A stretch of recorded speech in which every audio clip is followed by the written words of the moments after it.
Question number 2. Now this one's an interesting question.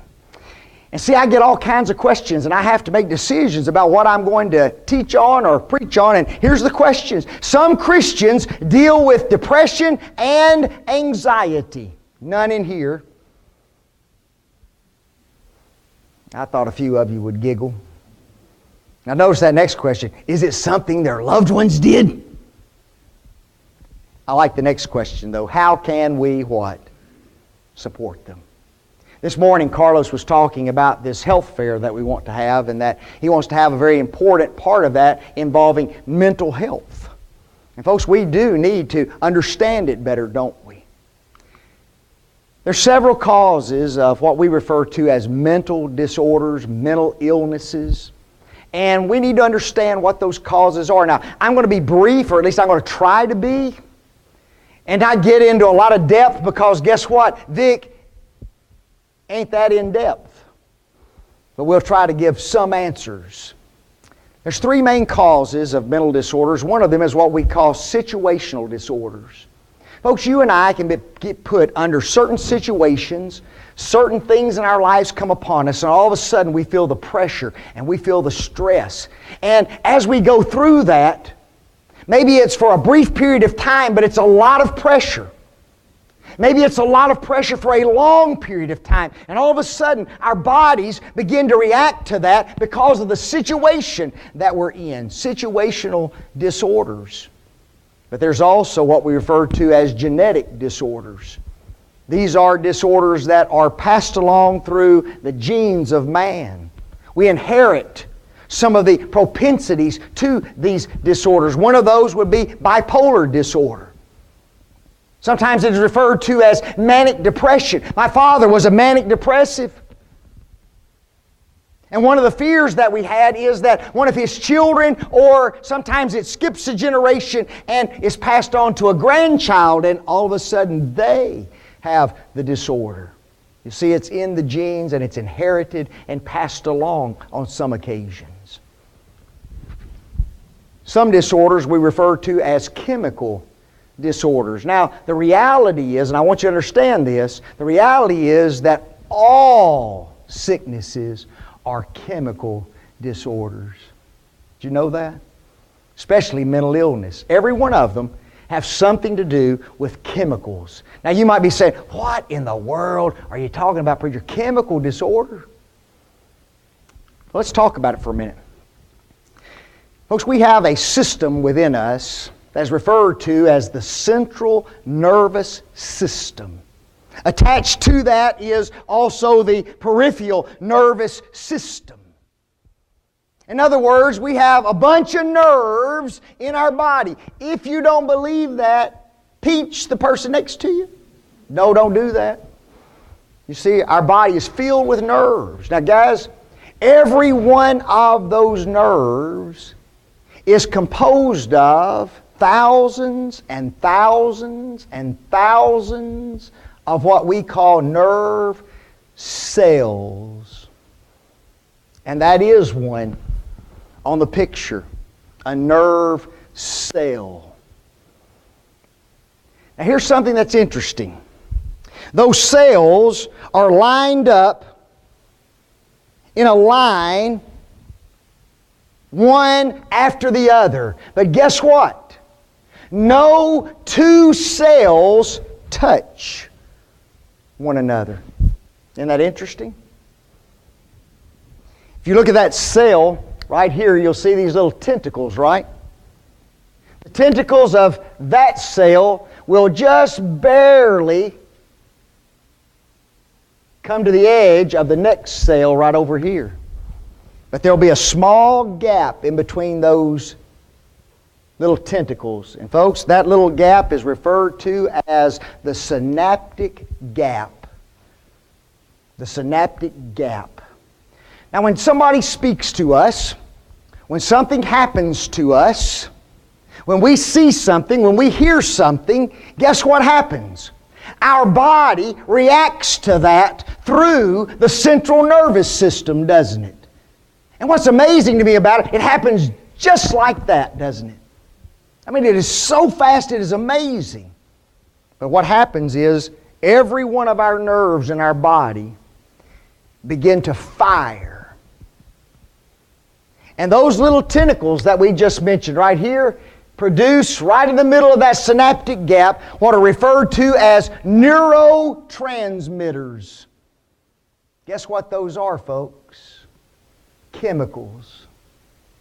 Chemicals. There's around 50 to 100 different kinds of chemicals that our body produces, and when things happen to us, they throw those into that little synaptic gap. You see those little dots? Each one of those dots is a different chemical. And our bodies are supposed to react to certain things. If a bear jumps in my way, guess what? I feel fear, don't I? And my nerves just stand on edge. And I run as fast as I can, at least faster than the guy behind me. And you see, that's a positive reaction, isn't it? And see, some of the things that are in those gaps are things like dopamine, serotonin. I won't say those next two because I sound like I'm talking in a foreign language. We've heard of histamine. Guys, there's about 10 to 20 basic elements that fire in that synaptic gap that are vital and that are important. Now here's what can happen to our bodies. Our bodies can produce too much of a certain chemical. Our body can produce too little of a certain chemical. And guess what? You got chemical problems. You know it? And folks, that's what leads to depression, anxiety, panic disorders, schizophrenia, bipolar disorder, conduct disorders, anger disorders. Folks, there's all kinds of things that individuals experience. Why? Because their bodies are not doing what their bodies are supposed to be doing. There is a disorder there. There is a problem there. And so, guess what has to happen? It needs to be fixed, doesn't it? Let me ask you something. You get a headache. Do you hesitate to take an aspirin or something for that headache? Excedrin, BC, goodies. We just run over there, take it. If you got an upset stomach, guess what you do? You immediately take medication, don't you? You get the flu, man, I want some of that Tamiflu. And the person who takes you says, I want some too. You see, we don't hesitate to put medicine into our bodies when there is a physical disorder. And guess what, folks? All we're doing is injecting chemicals into our bodies in order to help our physical condition. The same is true with mental disorders.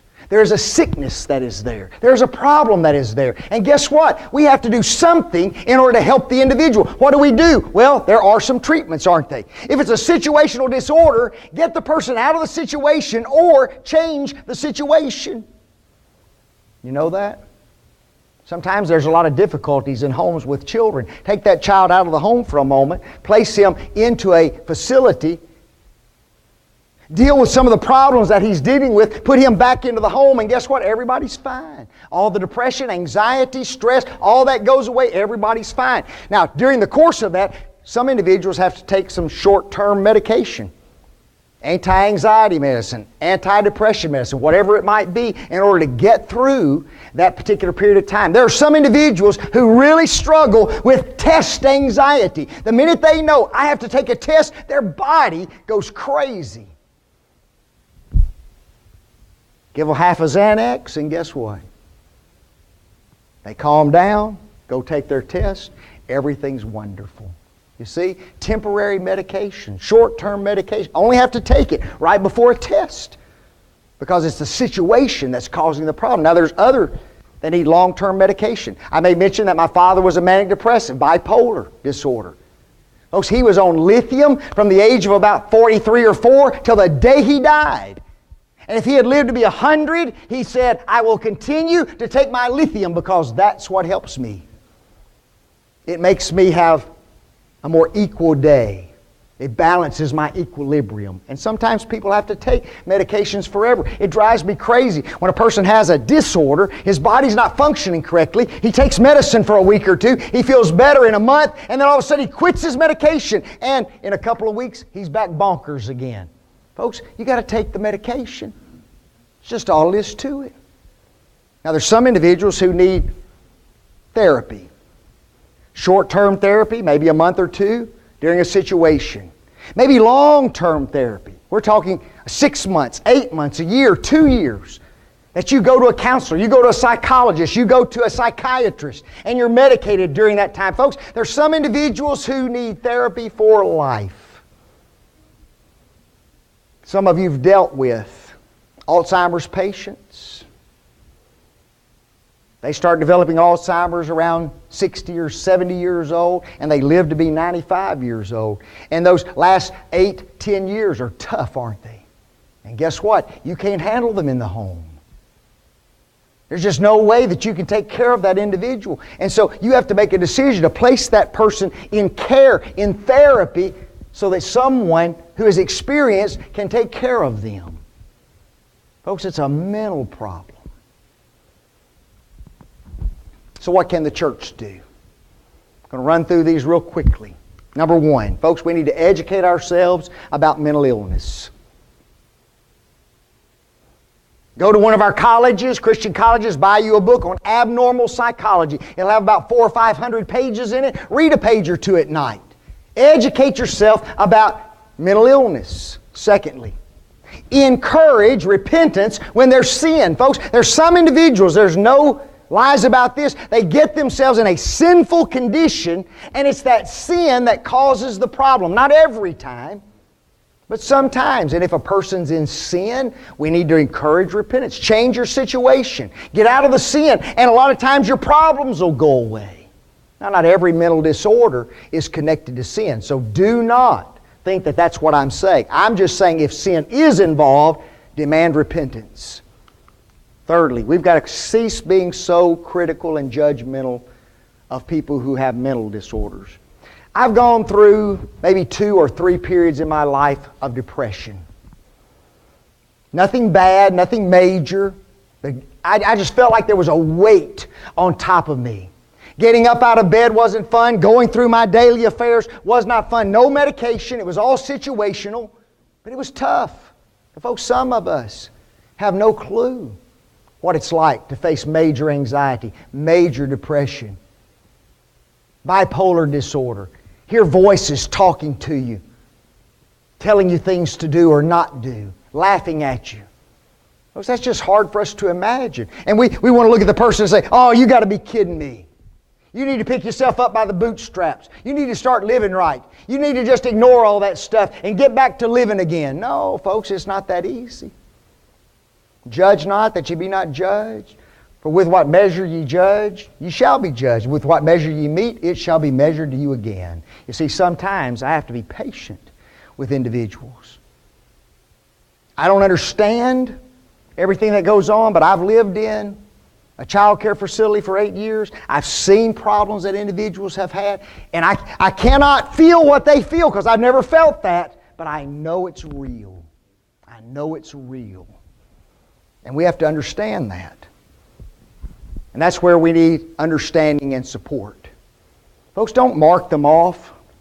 Try to go to them and help them. Give them a call. Send them a card. Sit down and talk with them. Take them to therapy. Encourage them to take their medicine.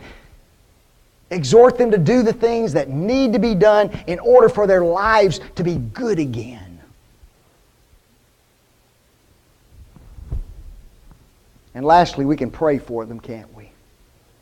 Confess your faults one to another, pray one for another that you may be healed. The effectual, fervent prayer of a righteous man availeth much. Father, help my brother, help my sister, overcome this struggle in their life. You see, I can do that, and the God who created that person can help more than we can possibly imagine.